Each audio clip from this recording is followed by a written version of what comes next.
Magandang hapon po. Narito po ulit tayo sa Nayon. Bago po tayo mag-vlog, ay humingi po ako ng paintulot. O kumbaga po sa bahay, kung papasok, ay nagtataw po.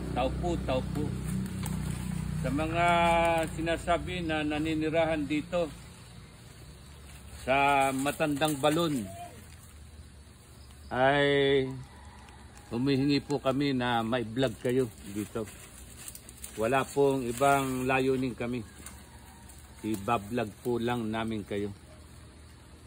Humingi po kami ng paintulot sa inyo. Kung nakagambala po kami, ay pasensya po. Patawad po. Ang nakikita po ninyo na tila may mga basura, yan po yung mga kalat na mga ano dito, mga damo-damo, halaman dito sa Nayon. Pero ito pong nakikita ninyong yan ay may isang magandang kasaysayan. Ito po ay isang balon o matandang balon. Nung una po, bago magkagera, nang dito nakatira ang aming mga ninuno, may malaki pong bahay diyan. Ay ito po ang pinagkukunan ng tubig. Pinagkukunan po, yan po yung bahay dati po dyan, may malaking bahay diyan na kahoy. Ito po ang nakikita ninyo, ito ay isang balon na malaki. Napapaligiran po at natataniman ng iba't ibang uri ng bulaklak. Kaya po nakakatuwa na ikaw ay sumalok dito. At may mga pagkakataon po na kapag ikaw ay sumalok ng tubig, ay merong isang hindi maganda o mahiwagang pagkakataon. Kuya Junior, nung ikaw ay bata pa, sumasalo ka ng tubig dito sa Matandang Balon na yun. Ano ang iyong mga naging karanasan? Maraming karanasan ako diyan. Medyo may lakas ko yun. Para makita ka ni Joy. Sabi, ano pa yun? Ano yung karanasan mo na yun, Kuya Junior? Yan na rin nga yung nakakakita ka ng ano? Manok. Na nasa balon. Oo. Sa ilalim? Sa tabi ng balon. Sa tabi? Mm-hmm. Oo. Bigla na lamang mo nakikita. Oo, bigla na. Oo. At ano ang sumunod na pangyayari? At pag nakita mo, madali lang at pagkakuha nawawala. Yan. Biglang susulpot sila. Oo. Bigla ring nawawala. Anong kulay noon? Ruel, parto ka. Puti. Ha? Kulay puti. Puti. May mga sisiw. Oo. At kung ganito rin panahon na hapon na, saan mo pa rin nakikita yun? Diyan. Ay, sabi mo, minsan nakikita mong paakyat sila. Ganyan. Diyan, paakyat. May lumang santol pa diyan, matandang santol, wala na. Ay, bigla silang ano? Nawawala rin. Yan. Iyon po ang hiwaga at misteryo ng Matandang Balon na ito.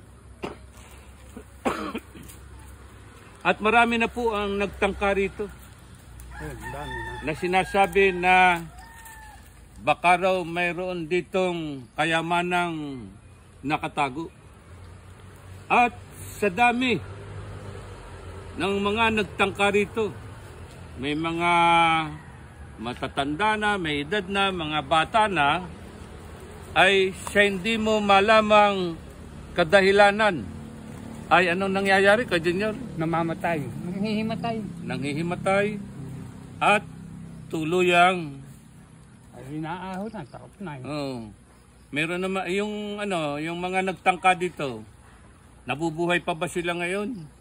Ay, yung iba, pero marami patay na. Ay, lakas mo yun. Kaya din. Oo, yung iba buhay. Ay, Yung mga nagtangka. oo, ay namamatay na. Patay na yung matatanda na eh. Oo. At yan po ang atin bibigyan din dito. Baka po ayaw ng nag-aalaga dito na makialam tayo. At dahil nga po ngayon ay undas, dahil sila ay naghangad na hanapin yung kayamanan dito sa balon na ito, ay sila ay dadalawin na ngayon sa kanilang himlayan. Ang masasabi ko po rito, huwag na nating galawin ito. Hayaan na natin sila. Huwag na nating istorbohin ang mga nag-aalaga rito para matagal pa tayong dalawin kapag dumarating ang undas. Ano kayo niyo? Oo, tama. Hindi na natin gagalawin. Oo. Ha? Hindi na natin pakikialman. At nung mga huling panahon, kung kailan lamang, wala pa isang taon, ano? Oo. May nagtangka na naman. At sa espiritista, humingi sila na ibigay, gumawa ng ritual, at ang mga lumapit ay ano, pwede nyo?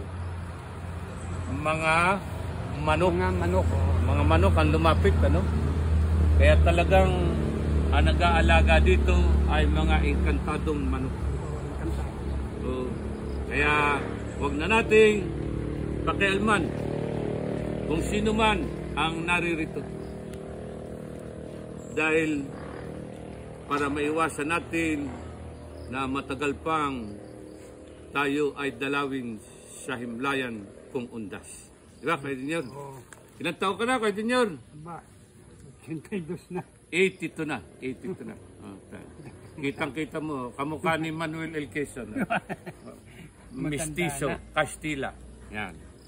Matanda. At yan po, mga followers, mga kaibigan, ang kasaysayan ng matandang balon. Ang nakakalungkot lamang, isa na ngayong tapunan ng mga Basura. basu-basura. Okay.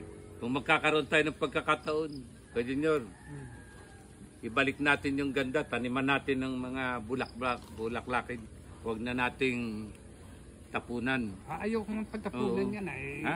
Medyo mo ilakas. Anong ayaw mo na? Kuya Junior? Ayaw ko nga patapunan. Oo. Ay, ulit naman itong mga Mga pasaway. bata, Ano? oo. Ano na, pagagandahin natin. Pwede. Pagagawin nating tourist attraction.